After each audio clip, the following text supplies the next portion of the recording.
Class 9 आपका topic है climate. Next video में मैं आपको सीज़न के बारे में बता रही हूँ। पेज नंबर है आपका एनसीईआरटी बुक में पेज नंबर 31, सीज़न यानी मौसम। The monsoon type of climate is characterized by a distinct seasonal pattern. यानी जो देश मॉनसूनी जलवायु वाले होते हैं उन देशों के मौसम के पैटर्न की जो विशेषता होती है वो बिल्कुल अलग होती है। The weather conditions greatly change. यहाँ पर जो मौसमी दशाएं हैं वे परिवर्तित होती रहती हैं from one season two the other.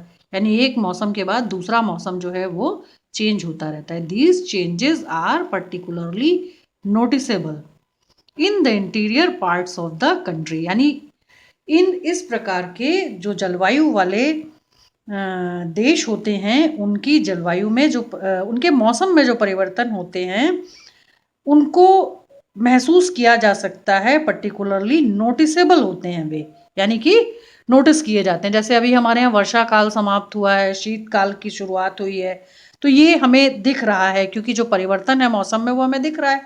तो इस प्रकार के जो परिवर्तन है वो नोटिसेबल होते हैं इन the interior parts of the country, देश के आंतरिक भागों में। The coastal areas do not experience. लेकिन हमारे देश के जो कोस्टल एरियाज हैं वे इस प्रकार के चेंजेस को एक्सपीरियंस नहीं करते। क्यों नहीं करते? क्योंकि वे समुद्र के नज़दीक हैं और वहाँ की जो जलवायु है वो हमेशा लगभग समान ही रहती है, बहुत ज़्यादा टेम्परेचर्स में फ्लक्चुएशन नहीं होता, तो इसलिए वहाँ पर समान होता है। और जो interior part of the country है वहाँ पर जो डिफरेंसेस हैं वो एक्सपीरियंस किए जाते हैं। The coastal areas do not experience much variation. जो कोस्टल एरियाज़ हैं, हमारे 2 कोस्टल एरियाज़ हैं, मैंने आप लोगों को बताया था, लास्ट हमारा चैप्टर था फिजिकल फीचर्स ऑफ इंडिया, उसमें कि eastern coastal plain and western coastal plain. Western के 3 पार्ट्स थे और ईस्टर्न के 2 पार्ट्स थे, तो वे हमारे कोस्टल प्लेन्स हैं। यहाँ पर do not experience much variation in temperature. यहाँ पर बहुत अधिक वेरिएशन टेम्परेचर में एक्सपीरियंस नहीं किए जाते। Though there is variation in rainfall pattern. लेकिन यहाँ पर वर्षा का जो पैटर्न है उसमें वेरिएशंस जो हैं वो देखने को मिलते हैं। How many season are experienced in your place. यानी आपके प्लेस पर जहाँ आप रहते हो कितने प्रकार के मौसम आप एक्सपीरियंस करते हो। हम 3 प्रकार के तो करते ही हैं, जाड़ा, गर्मी और बरसात, तो 3 हम अनुभव करते हैं। 4 main seasons can be identified in India. लेकिन कहते हैं कि 4 मुख्य ऋतुएं होती हैं। The cold weather season, the hot weather season, the advancing monsoon and the retreating monsoon. इसका मतलब हमारा ग्रीष्म काल, हमारा शीतकाल, वर्षा ऋतु की शुरुआत और वर्षा ऋतु का अंत। इस प्रकार से विद सम रीजनल वेरिएशंस, यहाँ पर कुछ प्रादेशिक विभिन्नताएं देखने को मिलती हैं। द कोल्ड वेदर सीजन यानी कि winter season. The cold weather season begins from mid November in northern India. यानी कि शीत ऋतु की शुरुआत जो होती है उत्तरी भारत में वो मध्य नवंबर से होती है एंड स्टेज टिल फरवरी। और ये मौसमी दशाएं जो हैं ये फरवरी तक देखने को मिलती हैं। December and January are the coldest months in the northern part of India. और दिसंबर और जनवरी जो हैं वो उत्तरी भारत में सबसे ठंडे माह कहे जाते हैं। The temperature decreases. इन दिनों जो तापमान होता है डिक्रीज यानी कि घटने लगता है from south to the north, यानी दक्षिण से उत्तर की तरफ। The average temperature of Chennai. इस समय चेन्नई तमिलनाडु का जो एक कोस्टल सिटी है वहाँ का जो औसत तापमान है ऑन द ईस्टर्न कोस्ट, क्योंकि वो ईस्टर्न कोस्ट पर है, is between 24 degree to 25 degree Celsius इतना तापमान होता है। वाइल जबकि इन द नॉर्दर्न प्लेन्स, उत्तर के मैदानों में, it ranges between 10 to 15 degree Celsius. इन्हीं दिनों उत्तर के विशाल मैदान में या उत्तरी भारत में ये तापमान 10 से 15 डिग्री सेल्सियस एक्सपीरियंस किया जाता है। Days are warm and nights are cold. यानी दिन गर्म रहते हैं और रातें ठंडी होती हैं। Frost is common. यानी कोहरा बहुत सामान्य बात है इन दिनों उत्तर भारत में। In the north and the higher slopes of the Himalayas experience snowfall, यानी कि कोहरा देखने को मिलता है उत्तर भारत के मैदानों में, और हिमालय के जो हायर पार्ट्स हैं और उनके जो स्लोप्स हैं उनमें स्नोफॉल एक्सपीरियंस किया जाता है। तो इस तरह का मौसम रहता है, ये हमारा शीतकाल होता है। दूसरा टॉपिक है द हॉट वेदर सीजन, यानी कि summer season. Due to the apparent northward movement of the sun, यानी ये सूर्य के अपनी दिशा परिवर्तन के का परिणाम है। The global heat belt shift northward, यानी कि हमारे ग्लोब पर जो हमारे मॉडल ऑफ द अर्थ है उस पर जो हीट बेल्ट है वो नॉर्थ की तरफ शिफ्ट होने लगती है। As such from March to May, और ऐसा मार्च से लेकर मई तक एक्सपीरियंस किया जाता है। It is hot weather season, और ये गर्मी का मौसम होता है। इन इंडिया, भारत में, the influence of the shifting of the heat belt can be seen clearly from temperature recordings taken during March में एट डिफरेंट लैटिट्यूड्स, यानी कि डिफरेंट लैटिट्यूड्स पर मार्च से लेकर मई तक अलग अलग तापमान जो है उसे स्पष्ट रूप से शिफ्ट होते हुए महसूस किया जाता है हीटिंग बेल्ट के शिफ्ट होने के प्रभाव के कारण। ठीक है, फिर उसके बाद इसी टॉपिक को कंटिन्यू करते हुए हम आपको बताते हैं कि क्या होता है। A striking feature of the hot weather, एक बहुत ही स्ट्राइकिंग फीचर है हॉट वेदर सीजन का, इज द लू। लू जो है वो एक स्ट्राइकिंग फीचर है हॉट वेदर का। These are strong gusty hot dry winds blowing during the day over the north and north western India, यानी ये धूल भरी बेहद गर्म शुष्क हवाएं जो हैं ये उत्तरी और उत्तरी पश्चिमी भारत में दिन के समय महसूस की जाती हैं, और कई क्षेत्रों में तो कई भौगोलिक क्षेत्रों में इन हवाओं का प्रभाव रात में भी देखने को मिलता है, जिससे कि दिन और रात का तापमान बहुत सामान्य से बहुत अधिक हो जाता है।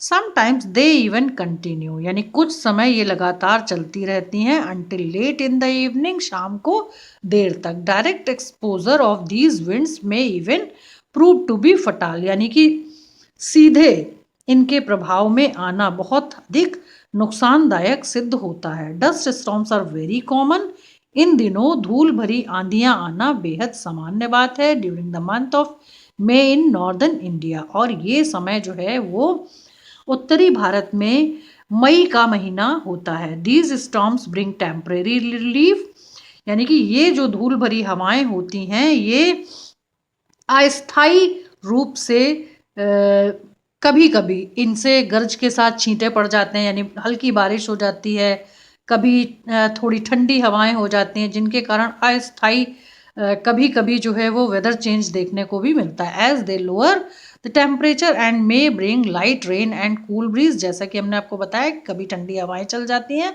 और कभी जो है बहुत हल्की वर्षा हो जाती है। This is also the season for localise thunder storms, यानी कि इस प्रकार के जो वेदर चेंजेस होते हैं उनके कारण लोकली जो आंधियां आती हैं उनका प्रभाव देखने को मिलता है। एसोसिएटेड विद वायलेंट विंड्स, ये हवाएं जो हैं वो बहुत नुकसानदायक होती हैं, हिंसक होती हैं। हिंसक मीन्स कि इनका स्वास्थ्य के लिए बहुत को प्रभाव होता है। Torrential downpours often accompanied by hail in West Bengal, यानी ये हवाएं जो हैं वो पश्चिम बंगाल राज्य के लिए अलग एक भौगोलिक निर्माण करती हैं। These storms are known as the Kal Baisakhi, यानी इस जो ये हवाएं जो ये जो हिंसक हवाएं चलती हैं इनका एक विकराल रूप जो है वो हमें पश्चिम बंगाल में देखने को मिलता है, जिसे हम काल बैसाखी कहते हैं। क्योंकि काल बैसाखी क्यों कहते हैं? क्योंकि बैसाख का महीना होता है ये गर्मी में, और ये बहुत ही स्वास्थ्य के लिए अहितकर होता है, इसलिए इसे हम काल बैसाखी के नाम से जानते हैं। Towards the close of the summer season, यानी जब हम समर सीजन को बहुत ही डीपली पढ़ने लगते हैं तो pre monsoon showers are common specially in Kerala and Karnataka. तो हम मॉनसून के पूर्व का जो सामान्य समय होता है अगर हम उसको स्टडी करें, केरल एंड कर्नाटक स्टेट यानी हमारे वेस्टर्न कोस्ट के साउथर्न पार्ट पर, they help in the early ripening of mangoes. तो ये गर्म हवाएं जो हैं वो केरला और कर्नाटका स्टेट में इतनी गर्म होती हैं कि इनके प्रभाव में आने के कारण जो मैंगोज होते हैं, जो फ्रूट है गर्मी के दिनों में आने वाला, वो जल्दी पक जाता है गर्म हवाओं के कारण, and are often referred to as mango showers. इसलिए पश्चिमी दक्षिणी पश्चिमी तट के जो ये क्षेत्र हैं केरला एंड कर्नाटका, इनको इन हवाओं को वहाँ पर मैंगो शोर्स के नाम से जाना जाता है। नेक्स्ट आपका टॉपिक है एडवांसिंग मॉनसून यानी रेनी सीजन की शुरुआत। Bye early June the low pressure condition over the northern planes intensifies. यानी जून के शुरुआत में जो हवा का निम्न दबाव बनता है उत्तर के मैदान में, वो इंटेंस करता है बारिश के आने का। It attracts the trade winds, और ये व्यापारिक हवाओं को आकर्षित करता है, ऑफ द साउथर्न हेमिस्फीयर, दक्षिणी गोलार्ध की तरफ से। This south east trade winds, ये दक्षिणी पूर्वी व्यापारिक हवाएं ओरिजिनेट ओवर द वार्म, ये ट्रेड विंड्स जो हैं ये ओरिजिनेट होती हैं सब ट्रॉपिकल एरियाज के माध्यम से, जो कि बहुत ही गर्म होती हैं, areas of the southern ocean यानी दक्षिणी महासागरीय हवा के प्रभाव से। They cross the equator and blow in south westerly direction, और इसके बाद ये इक्वेटर को क्रॉस करती हुई दक्षिणी पश्चिमी दिशाओं से आती हैं, एंटरिंग द इंडियन पेनिनसुला, और भारतीय प्रायद्वीपीय भाग में प्रवेश करती हैं, as the south west monsoon, और इसे साउथ वेस्ट मानसून के नाम से जाना जाता है।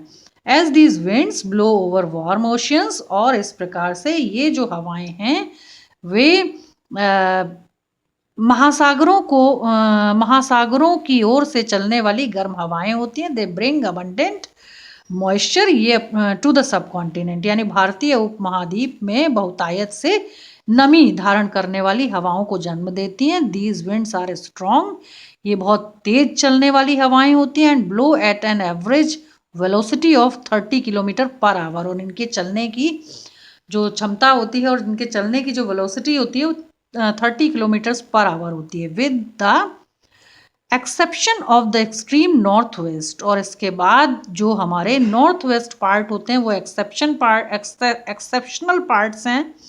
The monsoon winds cover the country in about a month, और लगभग ये हवाएं शेष भारतीय उपमहाद्वीप को अपने प्रभाव में ले लेती हैं, नॉर्थ वेस्टर्न के प्रभाव में ले लेती हैं। The inflow of the southwest monsoon into India bring about a total change in the weather, और इस प्रकार से ये जो दक्षिणी पश्चिमी मानसूनी हवाएं हैं ये भारत में टोटल वेदर कंडीशंस को एकदम चेंज कर देती हैं। अर्ली इन द सीजन यानी इस ऋतु की शुरुआत जो होती है, the windward side of the western Ghat, और ये पश्चिमी हमारे जो घाट हैं उनको प्रभावित करती हैं, and receives very heavy rainfall, और इन तटों पर बहुत ही घनघोर वर्षा इनके कारण होती है, मोर देन 250 सेंटीमीटर्स इतनी वर्षा होती है। The Deccan plateau and parts of Madhya Pradesh also receive some amount of rain in spite of lying the rain shadow area, और इसके बाद मध्य प्रदेश राज्य का एक जो बड़ा हिस्सा है वो रेन शेडो एरिया में आता है, यानी कि इनके पास कोई बैरियर नहीं मिलता है इन्हें टकराने के लिए, जिसके कारण ये रेन शेडो एरिया होता है, और ये वर्षा से इसका एक भाग जो है वर्षा से वंचित रह जाता है। The maximum rainfall of this season is received in north eastern part of the country, यानी इस ब्रांच की जो सबसे ज़्यादा रेनफॉल एक्सपीरियंस करने वाला या रिसीव करने वाला जो पार्ट है वो हमारे देश का नॉर्थ ईस्टर्न पार्ट है। Mawsynram in the southern ranges of the Khasi hills receives the highest average rainfall in the world. Mawsynram जो है हमारे देश का एक दक्षिणी श्रेणी से होने वाली जो वर्षा है उसके मार्ग में खासी हिल्स, क्योंकि उस पार्ट में 3 पैरेलल पहाड़ियाँ हैं गारो, खासी एंड जैंतियाँ, जो उनके मार्ग में बाधा बनती हैं और उसके कारण यहाँ ये क्षेत्र सबसे ज़्यादा वर्षा प्राप्त करता है। Highest average rainfall in the world, और ये विश्व की सबसे ज़्यादा वर्षा प्राप्त करने वाला क्षेत्र है, rainfall in the Ganga valley. और इसके बाद जो ये रेन बियरिंग विंड्स होती हैं ये गंगा वैली में वर्षा करती हैं, decreases from east to west, और इसके बाद वर्षा करने की जो इनकी क्षमता होती है वो ईस्ट टू वेस्ट घटती जाती है। Rajasthan and parts of Gujarat get scanty rainfall, और उसके बाद राजस्थान और गुजरात के जो पश्चिमी भाग हैं उनमें इन रेन बियरिंग विंड्स के कारण बहुत कम बारिश जो है वो देखने को मिलती है। तो ये हमारे वर्षा चक्र हैं। एंड नेक्स्ट हमारा जो टॉपिक है ये है रिट्रीटिंग मॉनसून। मैं इस टॉपिक में आपको एक चीज़ और बता दूं, ये क्या होते हैं हमारे, एक होते हैं हमारे कि भारतीय जो वर्षा होती है, भारत में होने वाली जो वर्षा होती है उसे किसानों का जुआ कहते हैं। क्यों कहते हैं? क्योंकि अनसर्टेन होती है, किसी वर्ष बहुत अधिक, किसी वर्ष कम। और जो भारतीय किसान हैं वो सिंचाई के लिए हर वर्ष वर्षा का इंतज़ार करते हैं। तो जिस साल ज़्यादा वर्षा होती है वो कृषि वर्ष बहुत अच्छा माना जाता है। तो इन अनसर्टेनिटीज़ के कारण भारतीय किसानों के लिए, ये भारत एक कृषि प्रधान देश है जिसके कारण कि किसान वर्ष भर वर्षा का इंतज़ार करते हैं। तो इसे बोलचाल की भाषा में कहा जाता है कि जो भारतीय वर्षा है वो भारतीय किसानों के लिए मॉनसून का एक जुआ है। यानी कि कभी तो वो अपनी लागत लगाते हैं, उससे बहुत प्रॉफिट होता है, और जिस साल सूखा होता है या कम बारिश होती है उस साल उनको इससे नुकसान हो जाता है। तो इस तरह से जो अनसर्टेनिटीज़ हैं रेनफॉल की वो बहुत अधिक नुकसान देती हैं। तो ये आपका टॉपिक है। फिर मैं आपको इसके बाद के जो टॉपिक्स हैं उन्हें मैं बताऊंगी और नेक्स्ट वीडियो में मैं उसे ख़त्म करने की कोशिश करूंगी, क्योंकि ये चैप्टर बहुत बड़ा है और अगर मैं बहुत जल्दी करूंगी तो आपको समझ भी नहीं आएगा, है ना। तो इसलिए क्या है कि मैं इस चैप्टर को धीरे धीरे आपको वीडियोस के माध्यम से बताऊंगी। अब जो हमारे इंपॉर्टेंट टॉपिक्स रह गए हैं वो है रिट्रीटिंग मानसून, फिर उसके बाद है distribution of rainfall and monsoon as a unifying bond. ये तीन जो टॉपिक्स हैं ये रह गए, मैं आपको उसे नेक्स्ट वीडियो में बता दूंगी। ओके बच्चों।